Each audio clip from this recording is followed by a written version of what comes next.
Hello students, मैं विशाल गुप्ता आपका teacher. कैसे हो आप सब स्टूडेंट्स। इस वीडियो में मैं आपको बीकॉम का जो हमारा सब्जेक्ट है ऑडिटिंग एंड सेक्रेटरियल प्रैक्टिस का उसका पार्ट 2 चैप्टर नंबर 9 का कराने जा रहा हूँ।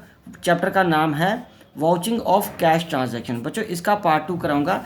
पिछली वीडियो में मैंने इसकी डेबिट साइड मतलब रसीट्स साइड की वॉचिंग कैसे करते हैं उसके बारे में बात करी थी। अब हम बात करेंगे क्रेडिट साइड की मतलब कैश पेमेंट्स की। तो while vouching the various payments auditor should see, पहले क्या उसको देखना है कि payment is made to the right person. उसके बाद payment is for the purpose related to business. तीसरा उसको चेक करना है कि amount recorded in the cash book is the amount appearing in the voucher. और डी है payment is duly sanctioned by the authorise person. और E क्या check करना है, proper account has been debited with the payment. और उसके बाद क्या चेक करना है उसको, provisions of the companies that have been compiled with. और लास्ट में क्या है, proper checking of vouchers to detect the fictitious payment. Fictitious payment को हम कह सकते हैं जो जाली या फर्जी पेमेंट्स डाली होती हैं उसको चेक करने का, डिटेक्ट करने का भी काम उसका ही है। तो चलिए अब सबसे पहले बात करते हैं ओपनिंग बैलेंस की। कैश बुक में have credit balance in the bank column. Bank column में वो क्रेडिट बैलेंस होता है, आपको पता है, जिसको हम ओवरड्राफ्ट भी बोलते हैं। This balance can be verified from the previous year's balance sheet. ये प्रीवियस ईयर बैलेंस शीट से हमें पता चल सकता है। तो ऑडिटर को प्रीवियस ईयर की बैलेंस शीट देखनी है।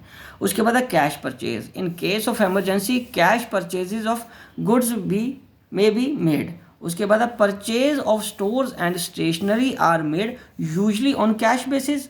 N adequate internal control system will be helpful in controlling manipulation of cash purchases. It should be seen that goods purchased are actually received by the storekeeper. Cash memos can be compared with the goods inward book to verify the goods received. Only the net amount should be entered in the books. तो ये सारी चीज़ें vouching करते वक्त auditor को ध्यान रखना है। ठीक है बच्चों, चलिए अब हम आगे बढ़ते हैं। क्रेडिटर्स को पेमेंट कैसे करेंगे, मतलब करने की वॉचिंग कैसे करेंगे। Payment to creditors should be examined with the receipts issued by the creditors.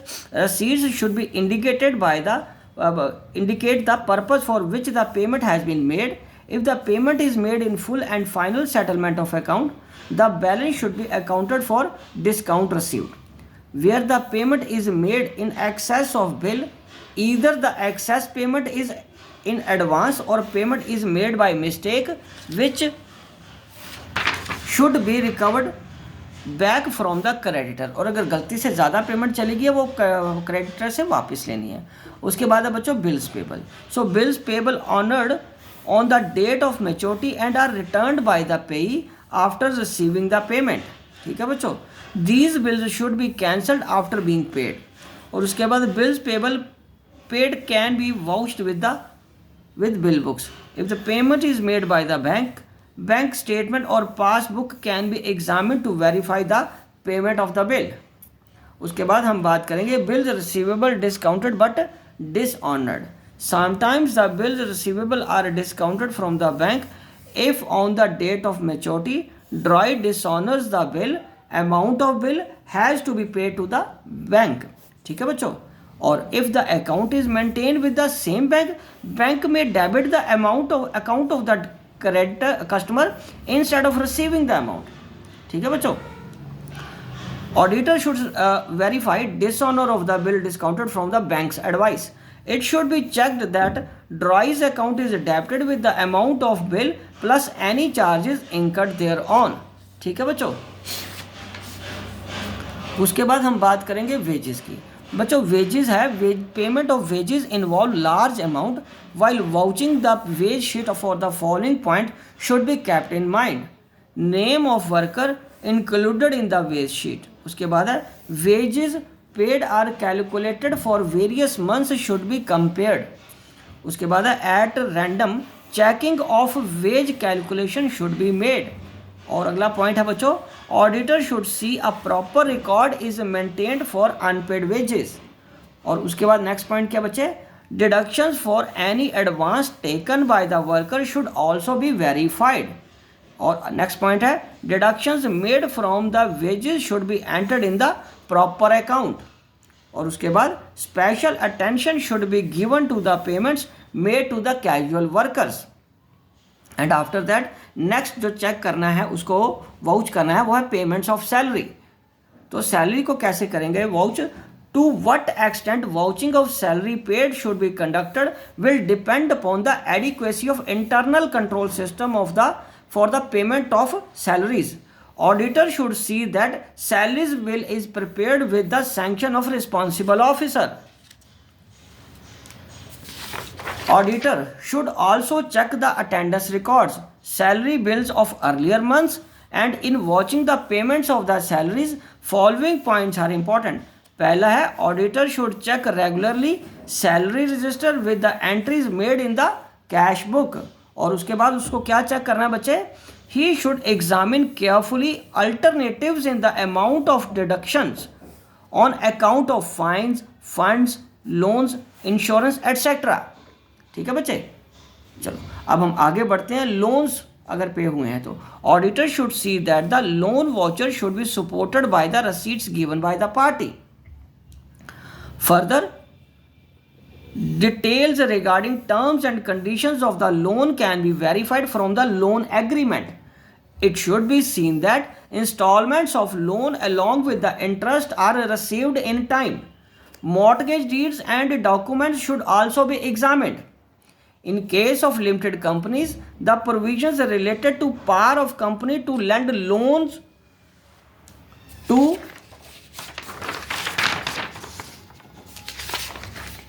Directors, managing directors etcetera should be compiled with.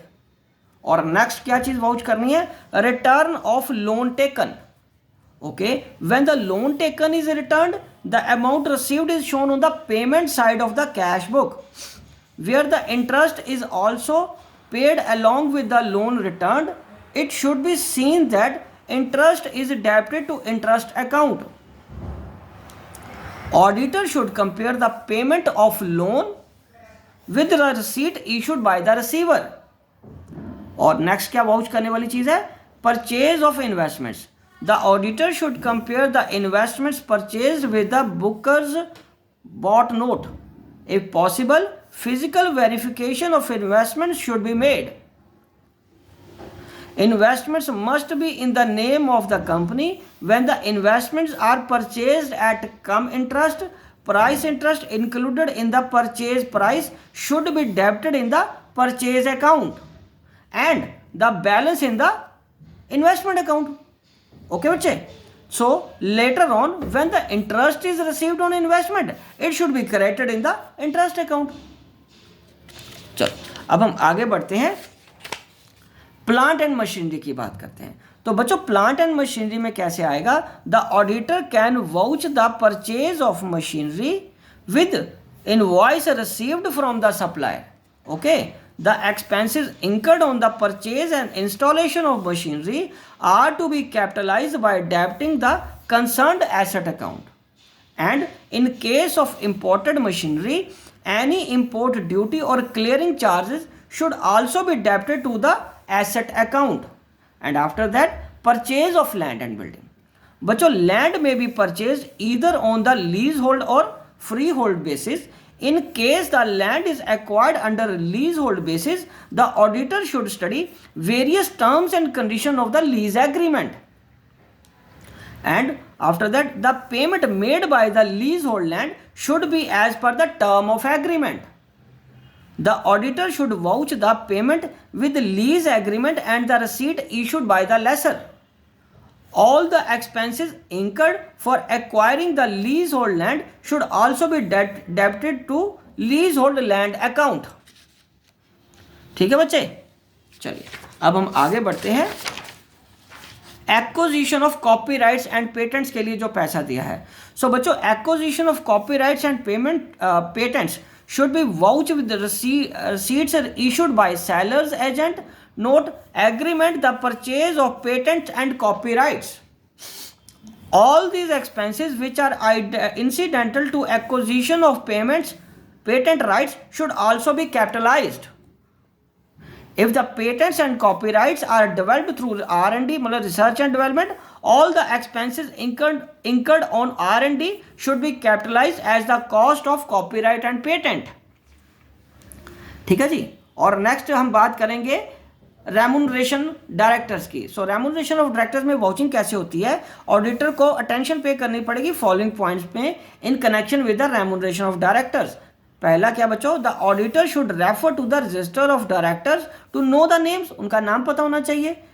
फिर उसको प्रॉपरली प्रोविजंस चेक करनी है आर्टिकल्स ऑफ एसोसिएशन की, किस तरीके से रेम्यूनरेशन की बात की हुई है उसमें। And he should ensure the directors remuneration is not paid free of income tax. ठीक है बच्चों, चलो अब हम आगे बढ़ते हैं। Payment of agents commission.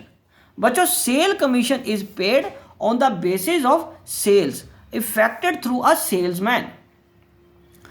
Agreement with the agent will provide for the rate of commission and other terms and conditions. Auditor should vouch the payment of commission with the receipts issued by the agent, sales statement of agent and agreement made with the agent. और बच्चों next क्या है, rent paid. Auditor should verify the payment of rent from the agreement. The rent voucher should be supported by the rent receipt from the landlord. It should be seen that payment of rent is sanctioned by the responsible officer. Okay बच्चे, अब directors की fees. So for attending board meetings provisions for the payment of fees to director is made in the article of association and directors attendance register should be checked for attendance. और director के signature also verify करने पड़ेंगे receiving on the fees के। ठीक है, चलिए अब हम आगे बात करते हैं पेमेंट अंडर हायर परचेज। तो बच्चों एग्रीमेंट क्या कह रहा है परचेज, इसका एग्रीमेंट हायर परचेज का वो है, under hire purchase agreement goods are supplied payments for which is to be made in instalment. Installments include interest also. It should be seen that interest payment is recorded separately. So payment of installment should be verified from the receipt for payment and hire purchase agreement. और बच्चों उसके बाद क्या है, insurance premium. The auditor should examine the following for vouching the insurance premium. वो पहला क्या बच्चों, insurance policy and cover note issued by the insurance company. और उसके बाद क्या बच्चों, insurance policy in case the policies are more than one. और उसके बाद इंश्योरेंस प्रीमियम रसीट्स। ठीक है बच्चों, और नेक्स्ट हम बात करेंगे अब ट्रैवलिंग एक्सपेंसेस की। So staff of the company is paid travelling expenses according to the rules. The vouchers and receipts of traveling expenses will serve as an evidence, serve as evidence for vouching traveling expenses payment.